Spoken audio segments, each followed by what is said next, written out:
여러분, 우리 이제 슬슬 내년도 투자 계획을 세워야 될 때가 왔습니다. 다들 세우셨나요? 오늘은 2026년도 미국 주식시장에 대한 전망, 많은 사람들이 이미 내놨잖아요. 그런 것들을 여러분들과 함께 살펴보고 요 전망을 바탕으로 나는 내년에 어떻게 투자를 할까? 계획까지 함께 세워보려고 합니다. 미국 주식시장에 대한 전망은 요즘은 유튜브에서 너무 잘 알려주고 있어요.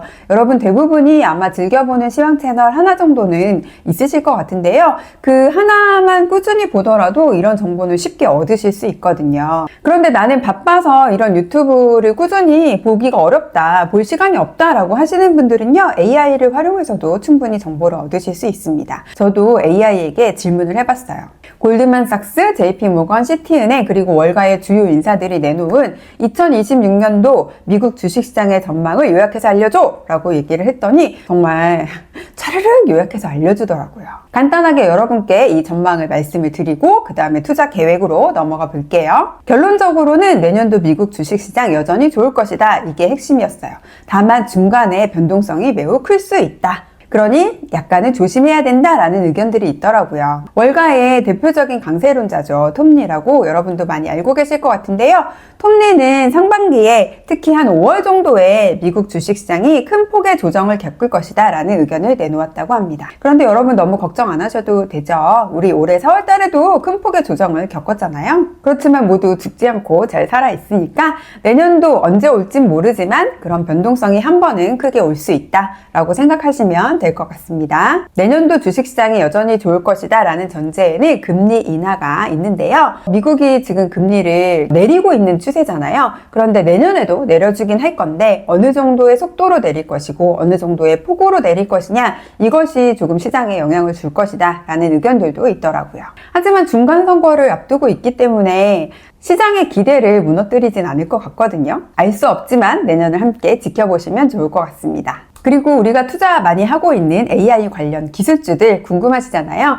이 기술주들이 여전히 성장성이 남아있고 주요 테마주로서 움직이겠지만 고평가에 대한 논란도 계속될 것이다. 그래서 기술주보다는 비기술주가 오히려 좋을 수 있다라는 의견들이 굉장히 많더라고요. S&P 500에 대한 전망은요, 최저 보수적인 의견으로는 7100 부터 최고 낙관적인 의견은 8,300까지 있다고 합니다. 근데 보통은 한 7,700에서 전망을 하고 있는 것 같아요. 올해 만약에 연말에 S&P 500이 7,000을 찍어준다면 10% 정도 더 상승할 것이다 라고 본다고 생각을 하면 되겠죠.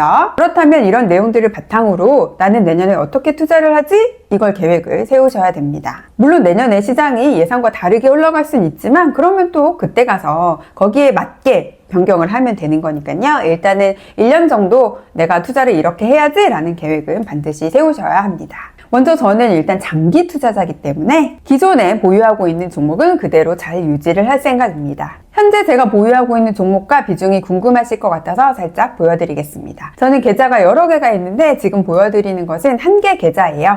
이 한 개 계좌에 들어있는 투자 금액이 가장 커서 이거를 대표적으로 보여드리고 다른 계좌도 대충 종목은 비슷하게 들어가 있습니다. 크게 다르지 않거든요. 저는 워낙 기술주를 좋아하는 투자자이니까요. 그럼 여기서 여러분 한 가지 의문이 드실 거예요. 내년에 기술주보다 비기술주가 더 좋을 수 있다던데 그럼 지금 기술주를 좀 정리하고 비기술주를 담아야 되는 거 아닌가요? 충분히 그렇게 생각하실 수 있을 것 같아요. 하지만 저는 그렇게 하지 않으려고 합니다. 저는 오히려 내년에 비기술주가 오르고 기술주가 좀 주춤하다 라고 하면 기술주를 더 담을 수 있는 좋은 기회라고 생각을 합니다. 물론 능력이 뛰어나신 분들은 기술주를 팔고 비기술주로 갈아타서 여기서 수익을 또 내고 다시 이걸 팔고 기술주로 또 갈아타고 이런 걸 잘 하실 수도 있어요. 하지만 저는 그런 것들을 할 수 있는 능력이 없더라고요. 제가 주식을 10년 정도 해보니까 여기서 수익 내서 팔고 다른 쪽으로 갈아타고 요것도 팔고 갈아타고 이렇게 해서 저는 큰 돈을 못 번 것 같아요. 갈아타기를 하다가 어느 순간 한쪽에서 크게 잃는 상황이 생기더라고요. 그래서 제가 터득한 방법은 갈아타기를 하지 않고 한쪽에 말뚝을 박는 거예요.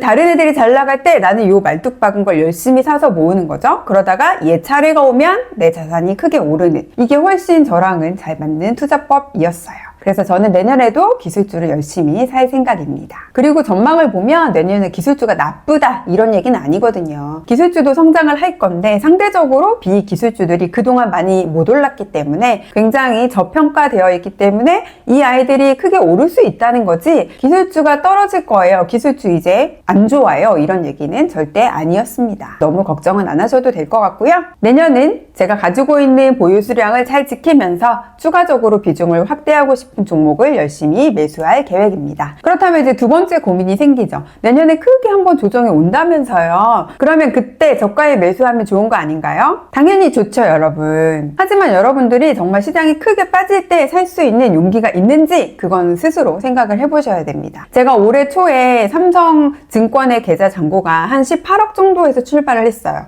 근데 4월에 시장이 완전히 막 무너졌잖아요. 그러면서 반토막이 났거든요. 10억이 깨지고 9억대까지 정말 절반으로 잔고가 줄었는데 그때쯤 가면 저도 좀 무섭거든요. 지금 더 사는 게 맞나? 여기서 더 빠지는 거 아닌가? 이거 혹시 오래 가지 않을까? 이런 불안이 저도 있단 말이죠. 그래서 결코 저가에 매수하는 게 쉽지 않다라는 말씀을 드리고요.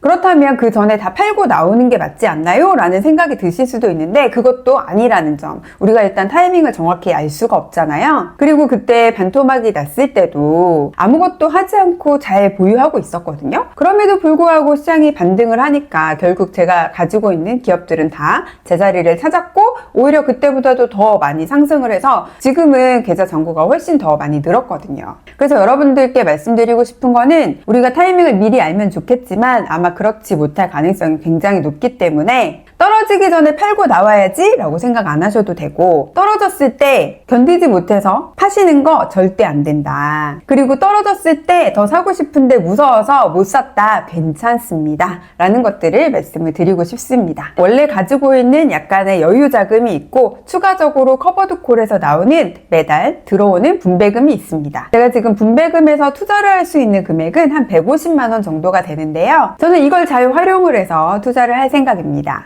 언제 빠질지 모르니까 톱니 말처럼 5월에 빠질지 아니면 그 앞에 빠질지 뒤에 빠질지 아무도 모르는 거잖아요. 여러분 올해도 9월달이었나요? 10월달이었나요? 계절적으로 약세장이다 그래서 우리가 얼마나 마음의 준비를 했어요. 하지만 시장이 빠지지 않았죠. 오히려 그 시기가 다 지나고 11월달에 이제는 계절적으로 좋은 시기다 라고 했는데 11월 내리 한 달 내리 조정이 왔단 말이죠. 그리고 지금도 최고점을 회복 못한 종목이 굉장히 많죠. 그래서 예측이나 전망을 참고는 하지만 딱 그것대로 되진 않을 것이야 라는 걸 여러분들이 염두에 두고 계획을 세우셔야 합니다. 저는 언제 빠질지 모르기 때문에 꾸준히 적립식으로 분할 매수를 해 나갈 거예요. 커버드콜 분배금 들어온 그 150만 원으로 성장주 한 종목 내지 두 종목을 선정해서 비중을 키우고 싶은 종목이어야겠죠. 이미 많이 산 거 말고 이 한두 종목을 매주 나눠서 조금씩 담을 생각입니다. 그리고 남아있는 여유 현금으로는요, 조정이 오면 추가 매수를 할 생각인데요. 이 조정도 어디까지 빠질지 알 수 없잖아요. 그리고 기간이 얼마나 될지 그것도 알 수 없으니까 대략적으로 이렇게 계획을 세워봤습니다. S&P 500 기준으로 10% 빠지면 가지고 있는 여유 현금 자금의 10%를 추가 매수한다. 엄청 너무 쉽죠? 텐텐 플랜입니다. 그럼 S&P 500이 20% 빠지면 20% 추가 매수를 하게 되겠죠? 30%까지 빠지면 30% 추가 매수를 합니다. 30%까지 하락을 하고 반등하기 시작했어요. 그러면 이제 더 안 사나요? 아니요, 저는 더 살 생각이에요. 쭉 내려갔다 올라올 때 10% 올라왔다 그러면 그때도 또 10% 추가 매수를 하고요. 10% 더 올라왔다 그러면 또 10%까지 추가 매수를 할 생각입니다. 그래서 제가 가진 여유 자금, 현금에서 최대 50%까지는 조정이 왔을 때 추가 매수 자금으로 사용을 할 예정입니다. 아니 그러면 커버드콜 분배금도 이렇게 적립식으로 사지 말고 조정이 왔을 때 그때 한 번에 다 사면 안 돼요? 또 이런 질문을 하실 수 있을 것 같은데요. 제가 여러분께 계속 드리는 말씀이지만 조정이 올지 안 올지 정확하지 않고 언제 올지도 알 수 없고 어디까지 오른 다음에 조정이 올지 그것도 모를 일이잖아요. 하나도 알 수 없는 미래인 거예요. 사람들은 늘 떨어질 때 사고 오르면 팔고 싶다라고 생각을 하지만 실제 투자하는 거 보면 거의 대부분은 반대로 하시거든요. 근데 주가가 막 오르면 뒤늦게 급하게 뛰어드시고 포모라고 하잖아요. 반대로 주가가 떨어지면 또 견디지 못해서 해서 집어 던지기 바쁘거든요. 그래서 투자를 할 때 시장 타이밍을 맞추려는 마음을 애시당초 갖지 않는 게 훨씬 더 좋은 투자에 대한 태도라고 생각을 하거든요. 물론 이 얘기는 저를 포함한 평범한 투자자들에게 해당되는 얘기입니다. 혹시나 여러분들 중에 나는 타이밍을 기가 막히게 맞출 수 있다, 나는 전문가다 라는 분들이 계시면 그 능력을 잘 활용하시면 됩니다. 다만 저는 그런 능력이 없고 이 방송을 보시는 분들 대부분은 초보 투자자들이실 테니까 그런 능력이 없는 분들이 더 많으실 테니까 우리 그런 상황이라면 타이밍을 맞추려고 하지 말자 이렇게 말씀을 드리는 거예요. 이걸 맞추려다가 되려 비쌀 때 급하게 사고 떨어질 때 울면서 팔게 되니까요. 그리고 이렇게 꾸준하게 적립식으로 매수를 하잖아요. 나도 모르게 꾸준함이 쌓이는 거죠. 그리고 시장이 빠졌다가 오를 때까지 또 기다리는 힘도 같이 생기는 거잖아요. 인내심도 생기는 거고요. 그리고 떨어지는 게 눈에 보이잖아요. 꾸준히 샀었으니까. 아, 내가 이 가격에 꾸준히 매수를 했는데 지금 이만큼 빠졌네? 또 이만큼 빠지네? 이런 것들이 눈에 보이게 되거든요. 그러면 지금 원래 내가 한 주씩 샀었는데 이 정도 내려왔으니까 2주 사볼까? 3주 사볼까? 이런 생각을 하실 수 있거든요. 그렇게 떨어질 때 더 살 수 있는 용기도 약간 생길 수 있습니다. 이런 것들을 꾸준히 하다 보면 뭐가 생기겠어요? 결국 시장의 흐름을 따라가는 센스가 생기겠죠. 여러분 생각해보세요. 꾸준함, 인내, 용기 이런 것들이 있고 센스까지 갖춘 사람이 주식 투자를 해서 부자가 못 된다? 저는 그게 더 어려운 일인 것 같습니다. 그래서 소액으로 꾸준히 적립식 분할 매수를 하시는 거 저는 굉장히 좋다고 생각하고 추천드리고 싶어요. 시장이 오르건 빠지건 간에 일정 금액만큼은 꾸준하게 투자를 하자. 그리고 여러분이 갖고 계시는 그 현금이라는 종목, 제가 말씀드렸잖아요. 종목이라고 생각하고 갖고 있자. 이걸 활용해서 바이 더 딥을 하자. 저가 매수를 하자. 이렇게 말씀을 드려볼게요. 그럼 이제 저 같은 사람은 현금 비중이 많이 줄어든 상태일 거잖아요. 그럼 또다시 불안해질 수 있거든요. 항상 투자는 마음 편한 게 최고이기 때문에 S&P 500이 7,700에 간다 라고 하면 그 즈음에서 일부는 다시 매도를 해서 현금을 확보를 해놓는 게 가장 좋은 것 같습니다. 하지만 여러분들은 일부 매도하실 필요가 없겠죠. 계속해서 월급이라는 현금 흐름이 생기시니까요. 투자 계획 정말 별거 없죠, 여러분? 뭔가 거창한 계획을 세워야만 그게 계획인가요? 내가 실행할 수 있는 계획을 세우는 게 더 중요하지 않나요? 저는 이렇게 대충의 계획이라도 세우는 거 자체가 굉장히 재미있고 내년이 기다려지더라고요. 물론 나이를 한 살 더 먹는 건 별로 마음에 들지 않지만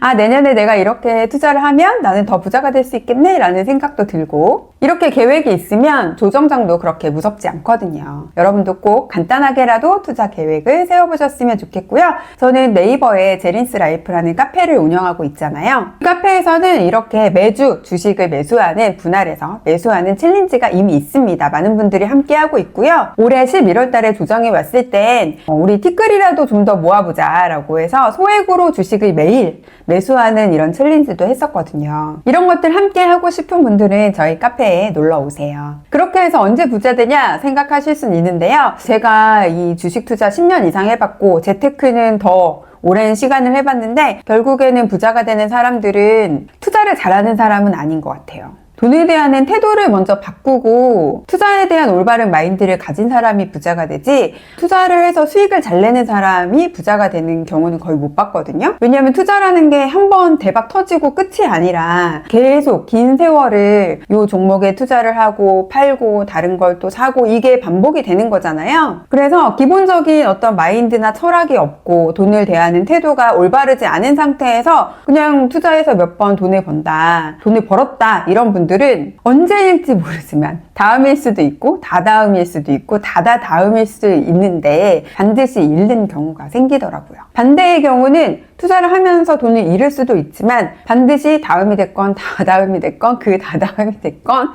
반드시 또 자산이 크게 불어나는 시기가 오더라고요. 근데 이분들은 자신만의 철학이 확고하고 돈을 대하는 태도가 굉장히 올바르기 때문에 한 번 불어난 자산을 크게 잃지 않으시는 그런 특징이 있습니다. 그래서 내가 결국에 부자가 되는 사람이 될 것인가, 그게 아니라 투자로 그냥 수익을 잘 내는 사람이 될 것인가, 이거는 조금 다른 얘기인 것 같고 둘 중에 어떤 사람이 될지 여러분이 스스로 좀 고민을 많이 해보셨으면 좋겠습니다. 제린스 라이프 카페 링크는요 제가 고정 댓글에 남겨놓을게요. 참고하셔서 카페에 놀러 오시면 좋을 것 같고요. 오늘 이렇게 간단하게 제가 확인한 2026년 미국 시장에 대한 전망과 투자 전략 저만의 투자 전략이죠. 말씀을 드려봤고 이 내용을 참고로 여러분들도 내년 투자 계획을 세워보셨으면 좋겠다 말씀을 드렸습니다. 조금이나마 여러분께 도움이 됐으면 좋겠고요. 이제 다음에 인사드릴 때는 아마 새해가 될 것 같습니다. 연말 잘 보내시고 우리 새해에 더 부자 돼서 만날게요. 감사합니다, 여러분. 다음 주에 뵐게요.